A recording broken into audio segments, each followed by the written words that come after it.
Hey guys, what's up? This is the Demon Corpse, and today we'll be talking about Halo Wars 2, and it's a very, I would say it's a mid-good and good game. I mean, it's a really good RTS game. If you've never played Halo Wars 2, I highly recommend it, as did the first Halo Wars, that I may make a video about as well. But Halo Wars 2, I've fully captured it all, and I've played the game many times. I've played the campaign, played tons of the multiplayer, and it's really fun. If you've never played it, check it out. I highly recommend it if you're big into RTS games. And I've always seen Xbox as a RTS platform, but as a whole, I would say if it is interesting just because of when it came out, because it was after Halo 5, and people's reaction to Halo 5 wasn't that pleasant, as you could say. But I would say now it is much better now than it was back then, after the 6 months. That's when the Halo 5 was finally fixed. But they showed like Halo Wars 2 launch trailer, and well, it wasn't a launch trailer, but it was like a regular trailer, and I think it was the I Know You song. I You had to look it up. It's a really cool trailer. It has like a lot of OG weapons, character designs. It was very OG stuff that a lot of people like, and I think it was a good idea because it's been a while since we've had another Halo Wars game, and to continue the story of the Spirit of Fire, because it's been like 28 years since Halo Wars. Crazy enough. I mean, in the timeline wise, and at the Ark, and a whole bunch of crazy stuff's happening.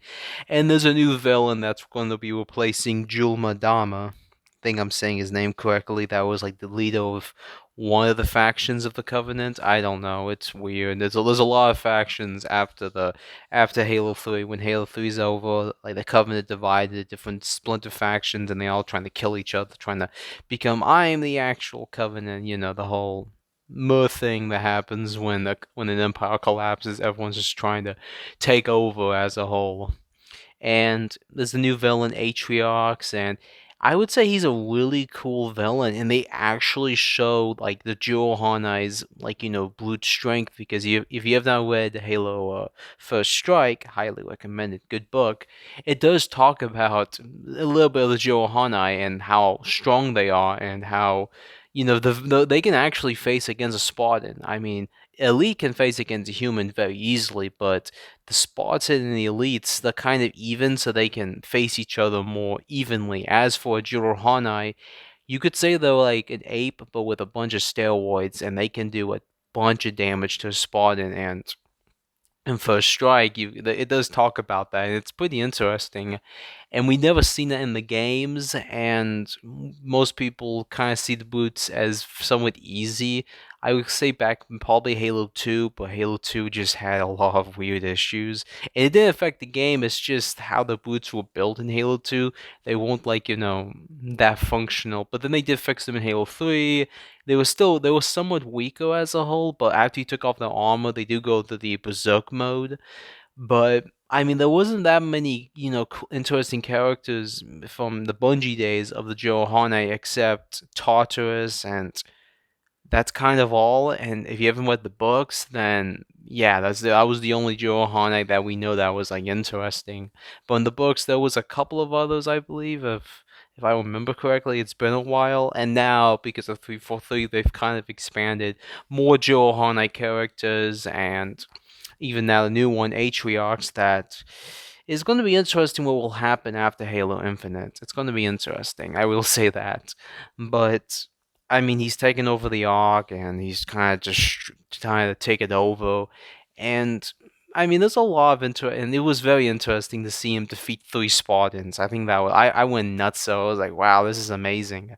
And he just destroyed the guy's collarbone. I think it was the collarbone, somewhere in the top area of your arm, and he destroyed it like it was nothing. And that's kind of the brute strength of a Jurohana. They can do a bunch of damage. But as a whole, I enjoyed the story of Halo Wars 2. I thought it was really good.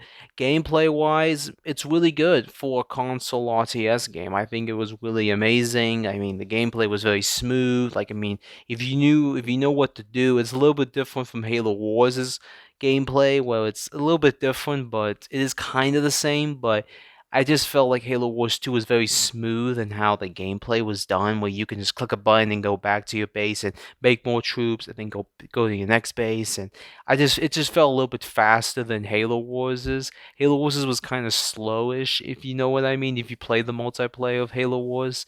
But I still enjoy that Halo Wars' multiplayer, but I do kind of enjoy a little more of Halo Wars' 2 multiplayer, if you've played both of them. And I would say the season pass, there was a lot of cool stuff. I mean, like, we got the Awakening the Nightmare. That was, I would say, the coolest DLC we've ever seen. And the two characters that you can play as multiplayer as well, of Fortis and Decimus. I think it's Decimus. He is such a cool, I mean, leader in Halo Wars 2's multiplayer. I mean, I use him all the time. He is such an easy character to use. I mean, it's so much fun. He's very, I would say, like, building defense. You could say, like, defending your bases and making massive turrets and firing in different directions. That's so cool, and I always go nutso when I play him. And I always enjoy his character. He's a really cool character. Even Fortis. Fortis is nutso. If you haven't played the Awakening and the Nightmare DLC, I mean, he has like this liquid goo, and it's like some type of acid, like a gasoline, I believe, and it burns people. It does a lot of damage when you play the game, and I mean, and then the flood would turn, and that's nutso because it's kind of people. We kind of knew the flood wasn't dead, but it is cool to see them come back and see more expanded universe of how the flood work. And it's pretty impressive that they can make a proto grave mine in like 24 hours. That's Yeeks, like, I mean, that's kind of how dangerous the flood is. I mean, it's well under 24 hours ish, if you know what I mean. It's like under 24 hours. But I mean, those even like more like a DLC, like the ODST DLC. That's like it's like something Phoenix, I believe. I think it's called Phoenix something. I truly don't know, but there's like you play as ODSTs where you don't, but you control them, and you gotta stop the Banished from like taking over this Forerunner ship that's going to destroy the Spirit of Fire. And it was a good DLC. I enjoyed it. I enjoyed using the mech. The mech was pretty interesting. It kind of felt like from Halo Wars' Elephant. I think it's called the not Elephant. Rhino. That's what the Rhino tanks that shoot like a weird plasma-ish type of gun, like the wraiths. Like the Covenant wraiths, including the Banished wraiths, if I'm saying it correctly, because there was an R in that word. Then there's the mantises. That was interesting to use mantises in the game, because I mean, for an RTS, I thought that was pretty cool. But sadly, we couldn't use warthogs in the DLC. But I'm not gonna really complain about that as a whole, because through the other campaign, the main campaign, you use that all the time. And I would say what else was that was really cool? They also like there was something like a sniper character you could use that. I mean, I didn't really use as a whole because that's not how I play my game when I play an RTS. But it was cool to use in the campaign, but I never use it. But most of the time when I'm playing the actual multiplayer, I'm always playing as the Banished. It's always it's always Decimus. I always use Decimus. I don't really use any other character now. I mean, Decimus is my OG. Like, I use him for everything, as I said before. And now it's my negatives. The negatives for Halo Wars 2 I have is, and I have talked about it, and I have talked about it before, but one of my, I think I haven't really talked about is the actual UI. The UI is glitchy. It is a crazy glitchy. I don't know why they did that. I don't know why the UI is that glitchy. They need to do some updates. I will say that. They need to do some updates, fix it up. And oh yeah, even Warzone, not Warzone, but Halo Wars 2's firefight. There was a weird firefight that's really cool, but no one's in it because they put it in the weirdest location. I mean, Skirmish and Halo Wars 2's firefight should be in the multiplayer section so that people can find people because no one's gonna click to go there.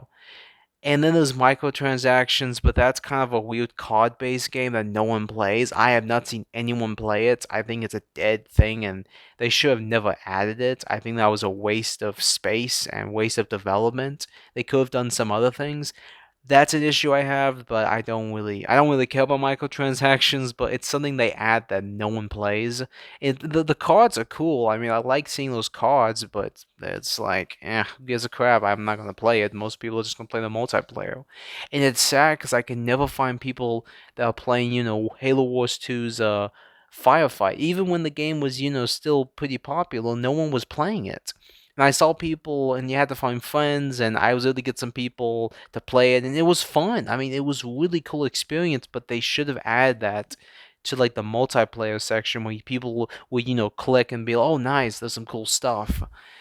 And DLC stuff got no issues with. Well, I actually will. I mean, not DLC, but mostly characters. There was a lot of cool characters like Yap Yap the Destroyer, the Arbiter. Sergeant Forge, I believe, was free. Sergeant Johnson. Interesting that he uses mechs. I don't even know what I could say like his main thing. I think the Jig like mostly snipers because he's more of a sniper type of dude. Like if you play through Halo Wars 2, I mean Halo 2, not Halo Wars 2, but Halo 2, he kind of uses the sniper a lot. So I don't know. Maybe they just kind of chose the mech. Then there's the flamethrower that was really cool. Like a leader that was like a half flamethrower ability, and Selena was like Awk, so I guess they just thought that up because it was a cool idea. Yap Yap is interesting. I would say a very interesting character, but I don't think is he canon? I probably should check that out, but I don't think he is. But I hope he is. That would be funny. He'd be a boss in Halo Infinite if they ever do DLC for that game, but I highly doubt it. But one of the major issues, and I have said this before, and I will get to it, is that how they did the season pass, the full season pass. So when Awakening the Nightmare came out, if you had the season pass, it was not added to your season pass. So let's just say if I bought, it at day one, but the deluxe edition, you would think Awakening the Nightmare would be in that DLC. I mean, you can look at the reviews, and no one got it because like people who got it with the season pass did not get it. I mean, it's such a major L, and people talk about, and it is a major L, and that's why I was like, screw you. I mean, because I was like really praising the game until that, and I just like screw it. I'll give it a good old fashioned this grade. I will say at the end of the video, but that's one of the major things that really pissed me off. Is like that should have been added to people who bought it day one. I mean, who pre-ordered the game digitally and physically. I mean, not adding that is such a major L. And I mean, it's sad. I feel sad for people who bought the season pass and never got Awakening the Nightmare. Even to this day, even if you buy the season pass, you do not get Awakening the Nightmare. You have to buy that separately. What an L. But hey, if you buy the complete edition they add many months later, oh, it'll be okay. Hey, you get to get it now, but you gotta pay another $60. Well, guess what? F you. F you, 343 and Microsoft doing that type of crap. I mean, I'm not going to forget that. That's such a messed up move. And I felt sad for people who bought that game at launch and expected, everything to be on, the $60. Well, I think it was 60 or maybe 70. If you bought the deluxe edition, I truly don't know, but it's around now when that game was released. There was a $60 edition and the deluxe edition. But that's like the major thing I have. And they did add more maps. Well, just one, and it was Fort Jordan, a classic Halo Wars map that was from the original Halo Wars that they added. That was cool as well. I did enjoy that. They did add that, and they did update the game a little because they always add newer updates. But as of now, it needs new updates. The game is glitchy as hell, and it needs to come to Steam. I do not know why they have not brought this game to Steam. I mean, it's on the Microsoft storefront, but no one gives an actual crap about it coming to the Microsoft storefront because I don't know who bought the game on the Microsoft storefront, but maybe someone did because they wanted to. I mean, that's sad because this game could have so much mod support. I mean, there's so many things that could happen with this game that, I mean, 343 didn't ever do, like flood leaders, Forerunner leaders. I mean, Kigiali. I mean, there's a lot of things that people could do, but they can't do it now Well, they are doing it. I've seen mods of like flood leaders and Forerunner, all that good jazz. So it is possible. It's just right now, if it's not coming to Steam yet, then it's gonna kind of just be kind of difficult to get to. It is possible, but you gotta go the Almaties to get those mods. Let's just say. But I mean, Halo Wars, I could give it a good old fashioned 9 out of 10, but because of these issues, I have to give it a good old fashioned 7 out of 10, and that's just my honest opinion. It's a game I recommend. Well, I'll give it a 7.5. I'll be that merciful. 7.5. It's a good game. Check it out, and it's on the disc. Crazy enough, you can play the entire campaign except the DLC at that with digital purchases, but you get my point. But the whole game is on the disc, so yeah, I mean, you can play it offline, and that's like the last Halo game that I know of that came out that you can play offline. Sadly, I mean, all I really want is the campaign to be offline. I don't really care about the multiplayer. I mean, okay, who cares? As long as I play the campaign offline, I'm okay. But yeah, that's kind of one of the major L's in my opinion with Halo Wars 2. Well, not the major L, not major, and that's wrong words. I mean, wrong words. I mean, it's a major win. You can play the game offline, not a major L. But I know some people may want to play the multiplayer offline. I believe maybe you can. I probably have to check it out, but maybe you can actually. I'm probably thinking of Halo 5's multiplayer because you can't play that offline. Yeah, yeah, I know it sucks, but hey, at least you can play the campaign offline.